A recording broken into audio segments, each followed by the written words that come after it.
And now, from the Sports Station, powered by Hamilton Orthopedics Spine and Sports Medicine, here is News Channel 2 Sports Director Spencer Davidson.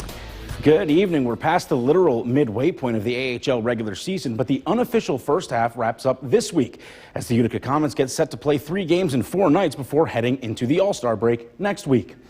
The Comets had a decent month of January, going 7-5, 1-0 to start off the 2023 portion of the schedule.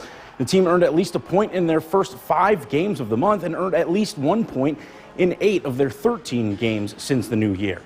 Utica began January in 3rd place in the North Division, and here at the end now sit in 2nd. The team has cooled a bit since the beginning of the month, though, going just 5-5 in their past 10.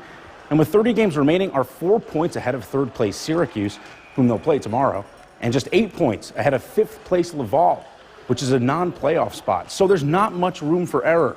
With the All-Star break coming up after this weekend, head coach Kevin Dineen gave his views on the state of the team and as they look ahead to the pause and they look to finish going into the pause with a playoff push on the horizon.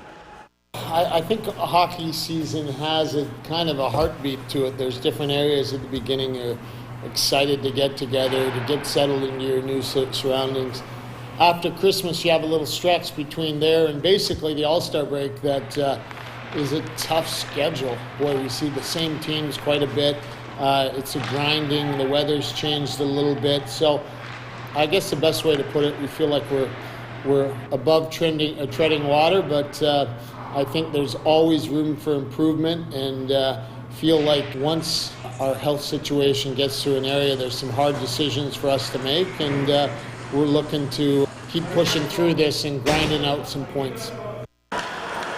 The Comets close out the unofficial first half of the season before the All-Star break with 3 games in the next 4 nights, starting tomorrow night at home against the Syracuse Crunch.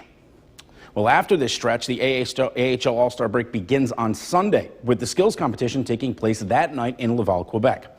The next night, February 6th, is the AHL All-Star Challenge 3-on-3 tournament. In the likely event that you can't get north of the border to see the festivities in person, don't worry. The league announced today that the Monday's festivities, and Sundays as well, will be televised nationwide live on NHL Network. The skills competition begins at 6 p.m. on Sunday, and the All-Star Challenge gets underway at 7 on Monday. Goalie Nico Dawes is the Comets' lone All-Star representative this season. The team will return to action then after the break next Friday, the 10th, at home against Hershey. Be right back.